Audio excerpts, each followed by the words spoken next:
I loved the outdoors. I loved elk calling from a young age. I can remember, using diaphragm calls from the beginning, literally when they were developed. It was just a way of life. And my mom, she was the one that, my dad was an outfitter. And so he was gone hunting during hunting season. So she was the one that literally was the vehicle that allowed me to get out and fail over. And there were so many failures. I tell my son all the time, I was average at best.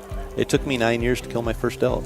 But yeah, it's, I think what it really boils down to for me is I've seen that success can come if you work for it. Mm-hmm. And there's nothing that will hold you back from being successful at anything you want to do other than yourself. Right. And so I think I approach hunting, business, family, everything like that I'm the only obstacle and I just need to overcome myself and work hard. There's nothing more rewarding and no greater success than putting somebody else in front of you and help them be successful and then see the joy it brings them. You can't replicate that in any amount of individual success. So Elk Talk with you and Randy. Yeah, so we're launching Elk Talk podcast, and it's Randy Newberg and I. And, we did the first episode in Missoula at the Rocky Mountain Elk Foundation headquarters. They're the title sponsor of the podcast.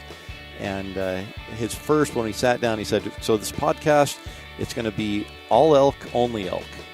And we went down a rabbit hole from there for the next 2 hours, and it wasn't about elk. So, the foundation for it is elk, but it's Randy and I sitting there talking. And Randy's the oh, shucks, gosh, I don't know anything. But, his whole mission with everything he's doing is to lower the hurdles for other people to be successful. Right. And to be able to hunt public land.